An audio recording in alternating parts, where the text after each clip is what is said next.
অভিনন্দন জাতীয়তাবাদী দল বিএনপিকে, যাদের উপর বাংলাদেশের কোটি কোটি মানুষ আস্থা রেখেছে। তো ভাই, সবচেয়ে বড় কথা হচ্ছে আস্থার প্রতিফলন আপনারা দিয়েন।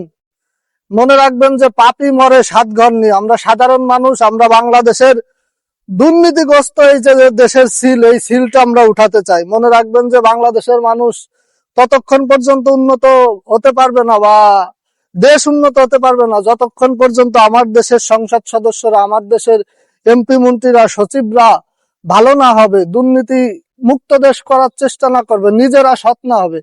তাই ভাই, আপনারা যারা সংসদে যাবেন, আপনাদের উপর একটাই আমরা সাধারণ মানুষ, দেশ ও প্রবাস থেকে একটাই আশা করি, আমাদের দেশে যেন দুর্নীতি না হয়, আমাদের দেশের জন্য বাক স্বাধীনতা কেড়ে না নেওয়া হয়, আমাদের দেশের গণমাধ্যমের জন্য স্বাধীনতা থাকে, আমাদের দেশের বিচার বিভাগের জন্য স্বাধীনতা থাকে।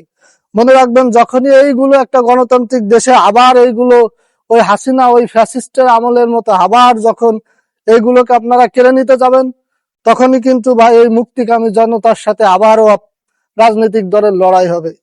তাই আমরা চাই ভাই, বিএনপিকে শুভকামনা, কিন্তু ভাই আপনারা দেশটাকে অন্তত পক্ষে, দেশের মানুষের অন্তত পক্ষে থাকবেন, দেশের জনমতের বিপক্ষে যে ভাই কোনো কাজ করবেন না। এবং আপনাদের সংসদ সদস্যদের সবসময় একটা জিনিস মাথায় রাখবেন বা রাখাবেন, যেন মানুষের দুর্নীতিগ্রস্ত পরায়ণ না হয়। এই দেশের টাকা, বাংলাদেশের টাকা যেন আর এক দেশে পাচার না করে, বাংলাদেশের সাধারণ মানুষের উপর যেন জুলুমের স্টিম রোলার না চালায় ভাই, এইটুকুই রিকোয়েস্ট।